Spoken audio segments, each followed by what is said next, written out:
मैं डॉक्टर निधि सक्सेना हूँ और मैं एज ए जनरल प्रैक्टिशनर काम करती हूँ और 37 इयर्स का अभी तक मेरा एक्सपीरियंस है। तो उन एक्सपीरियंस में बहुत से ऐसे वाक़या हुए हैं कि जब हमको ये पता पड़ता है कि मेडिकल साइड में हमेशा 2+2 4 कभी नहीं होता। कुछ केसेस में ऐसा हो जाता है कि अगर हमने वो नेग्लिजेंसी, चाहे वो डॉक्टर की तरफ हो या वो पेशेंट्स की तरफ से हो, तो वो अगर ना हो या अगर उसमें हम कोई सुधार ला सकें तो ये जनरल पब्लिक के लिए भी और एक मेडिकल प्रोफेशन के लिए भी बहुत अच्छा होगा। ये वाक़या मुझको याद है कि बहुत साल पहले की बात है। हमारे यहाँ एक डिप्टी चीफ इंजीनियर थे और वो सुबह के टाइम पे मेरे पास में आए और आकर के उन्होंने ये कंप्लेंट की कि भाई मेरे पेट में दर्द हो रहा है, मेरे ये इस वाली इशारा करके बताया कि जिसको कि हम एपिगैस्ट्रिक रीजन मेडिकल लैंग्वेज में बोलते हैं, वहाँ पेन हो रहा है, डकारें वगैरह आ रही हैं। मैंने उनको फिज़िकली एग्जामिन किया और देखने के बाद में यही लगा कि उनके पैरामीटर्स सब नॉर्मल हैं। तो इनको एक ड्रिप सजेस्ट की जिसके अंदर की हम पेंटोसिड, एक गैस रिलीज़ करने वाला जो वो दवाई होती है, वो उसमें डाल करके और उनको वहाँ पे ट्रीटमेंट उनका शुरू कर दिया। और उनसे ये भी कहा कि अगर इस बीच में अगर आपको कोई परेशानी होती है तो मुझे बताइएगा, वैसे भी मैं बीच में एक राउंड लेकर के आपको देखने आऊँगी। और मैं उसके बाद पेशेंट देखने लगी। जब मेरा जाने का टाइम हुआ तो मैंने अपने स्टाफ को बोला कि भाई इनके ड्रिप लग रही है, इनका ध्यान रखना और अगर कोई प्रॉब्लम होती है तो मुझे कॉल कर लेना। मैं घर चली गई और उसके बाद पता लगा कि वो भी अपना वहाँ से ड्रिप पूरी करके और जो ट्रीटमेंट मैंने लिखा था वो लेकर के वो बिना कुछ कहे उनका सब ठीक है और वो चले गए। उसके बाद में ये हिस्ट्री मुझे किसी और से पता लगी कि जब ये लगा कि उनको जाने के बाद में 1-1.5 घंटे के बाद में फिर उनको वापस से उसी तरह का पेन होने लगा, उसी तरह से उनको अनईजीनेस फील होने लगी। तो वो जा कर के उन्होंने सोचा कि अब मैं किसी दूसरे डॉक्टर को दिखाता हूँ। तो वो उस दूसरे डॉक्टर के पास गए और उन्होंने ये नहीं बताया कि मैं सुबह ये ड्रिप और ये लगवा चुका हूँ या मैं किसी डॉक्टर को दिखा चुका हूँ।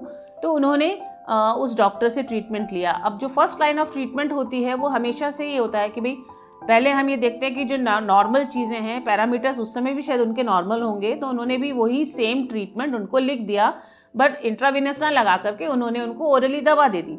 वो दवा लेके वहाँ से चले गए और उसके बाद में फिर 3 बजे के करीब भी फिर ऐसे ही वाक़या हुआ। तो उन्होंने तीसरे डॉक्टर को कंसर्न किया और तीसरे डॉक्टर को कंसर्न करने के बाद में भी उन्होंने ये नहीं बताया कि मैं पहले 2 डॉक्टर्स को दिखा चुका हूँ।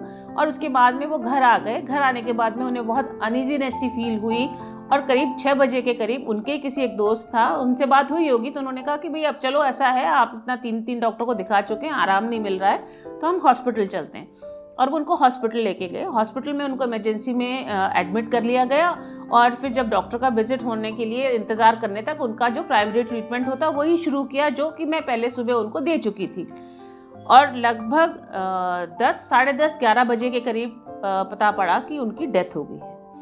तो ये वाक़या मेरे को जब दूसरे जो उनका दोस्त था उसने बताया, तो मुझे इन सब चीज़ों को देख कर के ये लगा कि पहले तो अफसोस हुआ कि इतना चलता फिरता आदमी कैसे जा सकता है। और ऐसी कोई प्रॉब्लम भी नहीं थी जब वो मेरे पास आए थे, ऐसा कोई पैरामीटर्स भी नहीं थे कि जिसको मैं देख कर के अलर्ट होती।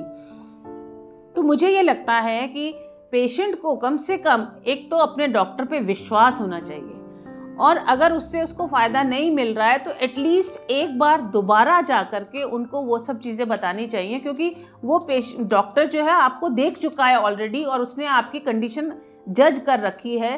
तो डेफिनेटली अगर वो दोबारा इसी कंडीशन को लेकर के आते हैं तो डॉक्टर का दिमाग फिर पहली बार, जैसे अगर हार्ट का हम लेते हैं तो पहले हम फर्स्ट हमारा लुक होता है वो गैस्ट्राइटिस पे ही जाता है, दूसरे में फिर हम ये सोचते हैं कि हो सकता है ये हार्ट से संबंधित कोई बीमारी हो।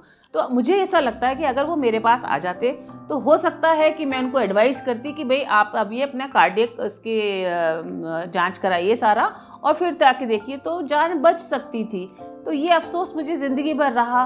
और पेशेंट्स से मैं यही कहना चाहूँगी कि प्लीज़ अपने डॉक्टर पे विश्वास करें और एक बार जाकर के ये जल्दी जल्दी जो डॉक्टर्स बदलना है ये ना करते हुए आप स्टिक टू 1 डॉक्टर। और उसके बाद में अगर आपको लगता है कि 2 बार जाने के बाद में भी आपको आराम नहीं मिल रहा है, then you switch over to the second one. दूसरी चीज़ ये कि जब आप डॉक्टर को दिखाने जा रहे हैं तो एटलीस्ट उसको ये बताइए कि भाई आपको इससे पहले मैं दूसरे डॉक्टर को दिखा चुका हूँ और उसने मुझे ये दवाइयाँ लिखी हैं, तो वो डॉक्टर उसको आगे की सोच करके फिर उसको आगे का ट्रीटमेंट दे सकता है। तो ये एक ऐसा वाकया था जो मुझे आज तक कचोटता है और आज तक मुझे इस चीज़ का बहुत अफसोस है कि हम उस आदमी को नहीं बचा पाए। Dear professional colleagues, to create awareness among masses, please make videos of such incidences and share with us.